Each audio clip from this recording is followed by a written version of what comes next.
you do need it because you did pick Piper and Penny, and Piper has already lost the slow on the auto aimer. It's, according to players, not a big deal, but it still makes it weaker against the tanks. Now Totem, in spite of that, they're going to target this Otis pick. They're saying that you want us to go a tank, we're not going to go a tank. We're going to double down on this absolute monstrous amount of sustain that we can have, which they've already shown in previous maps, and I think it could work.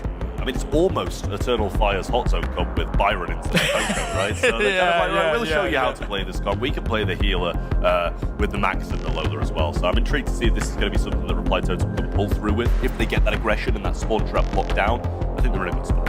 I think we're all excited for this matchup here. Gentlemen, thank you so much for your insights. We're ready to start the final of the match. The final match, indeed, well said there.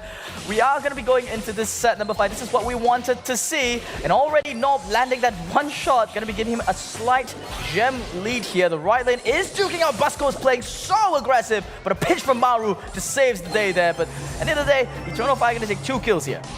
Oh, Maru not in the best of spots either, and a break comes through too. Maybe it should finish that off no matter what happens.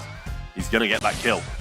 Does eventually get it, has the super as well, so start raining down some mortar shots. But he's quite aggressively there. A couple of Byron shots will bring that down, but his focus is elsewhere. And this is not looking good for Reply Totem whatsoever. Eternal Fire already scooping up 6 gems here. Another tap here from Nob onto Maru. Can't even get any respite here. Jumping away. And Basco's going to be taking over this right lane. Meanwhile, Mebius on the left side. An absolute master of the dodges there. Got a second turret ready and lined up there. But Reply Totem, they try the best to just kind of, hold on to some control in the mid. He's going to be happy about this. Not only is he getting supercharged, he's getting hypercharged charge. So might have a couple of double balls of fire raining down. There it is. He's got it as well. And this first mortar is still living. Like, it's crazy how no one's focused on this. And now he's placed it. 8 gems in hand, make that 9 as Nob slides forward for another one. And Totem in a world of pain. Yeah, this is not what Totem were expecting whatsoever. It has gone not their way. Another homemade recipe coming out here for Nob. A normal shot coming out here onto Angel Boy. Nob's kill count is absolutely wonderful this game. Busco's got a hypercharge. It's just celebratory. Just throw it at the enemy base just to kind of, showcase how dominant this game has been. 14-0 gems, and it's gonna be GG for Eternal Fire. Nob looks pretty happy. I mean, that's as happy as he'll ever look, I imagine. Like, we don't see that many smiles from him, to be honest with you. So when we see him crack a little bit of a grin, we're happy for him. But I mean, when you match point against a team like Reply Totem, who added an absolute powerhouse this year, you start to like the chances of how well your year's going to go. The same lanes are going to be coming out here from Eternal Fire. If it ain't broke, don't fix it. Side of Reply Totem, a similar story here, but a lot more caution coming out here from Mari. The mid is not taking shots this time. He's playing a lot more aggressive and managing successfully to dodge out so far all of Nob's shots. It does go down for one shot, maybe nicely, but eventually does go down, and a gadget used by Angel Boy there just in case Mori can find the connecting blows. Maybe it's been round for the pinch and successfully gets it with Nob. Angel Boy here lurking here on that right side. Nob. Homemade recipe flies out, doesn't really connect. The fat splatter is thrown out as well. The whole kitchen sink at this point, just throw it at Angel Boy. And they can't seem to get him out here off this right side. Meanwhile here on the left side, Mebius is doing the same, but finally kind of being answered there by Maru. Positioning-wise, Reply Totem, they're in a lot better spot compared to game number 1 here. I mean, the turret's gone down as well, and there was a turret surviving for pretty much the entirety of the last game, so a good kill there from Totem, and eventually Buzzco will burn down on the right. Nob so low, has the jump to be able to get away.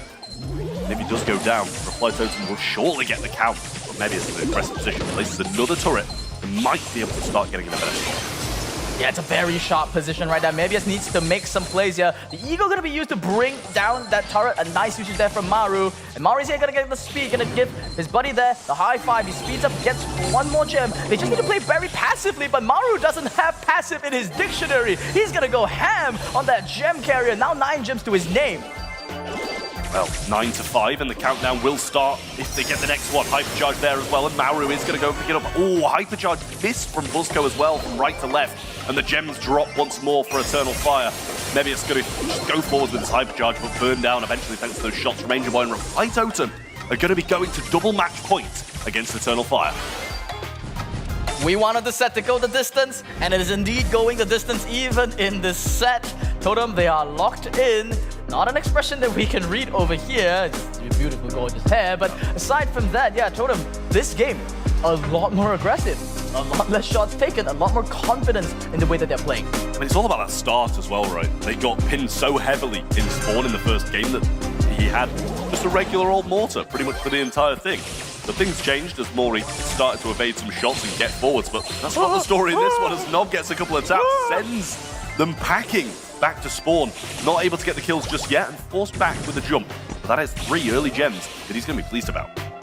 Yeah, it's an early lead there. Nice pinch there from Mebius and Nob. The dynamic duo comes in clutch, but Angel Boy presents a threat of his own here on that right side. Him lurking there last game gave them so much pressure, and that's what really drove Nob there to that left side. And so this might just be a good resource that TOTEM can capitalize on. Splash from Angel Boy and a pinch round will bring Buzzco to his knees and send him back to spawn.